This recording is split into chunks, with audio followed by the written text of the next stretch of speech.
दान की महिमा। बहुत समय पहले एक राजा था। वह अपनी न्यायप्रियता के कारण प्रजा में बहुत लोकप्रिय था। एक बार वह अपने दरबार में बैठा ही था कि अचानक उसके दिमाग में एक सवाल उभरा। सवाल था कि मनुष्य का मरने के बाद क्या होता होगा। इस अज्ञात सवाल के उत्तर को पाने के लिए उस राजा ने अपने दरबार में सभी मंत्रियों आदि से मशवरा किया। सभी लोग राजा की इस जिज्ञासा भरी समस्या से चिंतित हो उठे।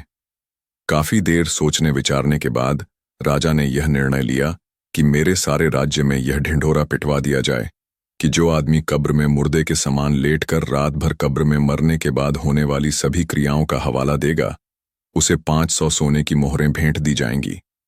राजा के आदेशानुसार सारे राज्य में उक्त ढिंढोरा पिटवा दिया गया। अब समस्या आई कि अच्छा भला जीवित कौन व्यक्ति मरने को तैयार हो।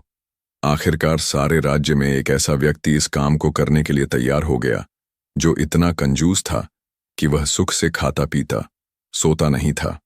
उसको राजा के पास पेश किया गया। राजा के आदेशानुसार उसके लिए बढ़िया फूलों से सुसज्जित अर्थी बनाई गई।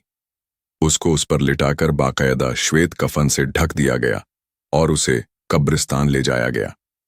घर से जाने पर रास्ते में एक फकीर ने उसका पीछा किया और उससे कहा कि अब तो तुम मरने जा रहे हो, घर में तुम अकेले हो, इतना धन तुम्हारे घर में ही कैद पद्धता रहेगा, मुझे कुछ दे दो। कंजूस के बार बार मना करने पर भी फकीर ने कंजूस का पीछा नहीं छोड़ा और बार बार कुछ मांगने की रट लगाए रहा।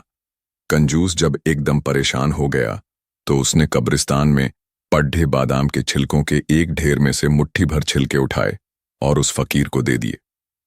बाद में कंजूस को एक कब्र में लिटा दिया गया और ऊपर से पूरी कब्र बंद कर दी गई।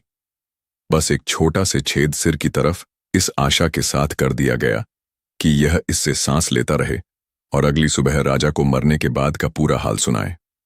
सभी लोग कंजूस को उस कब्र में लिटाकर चले गए।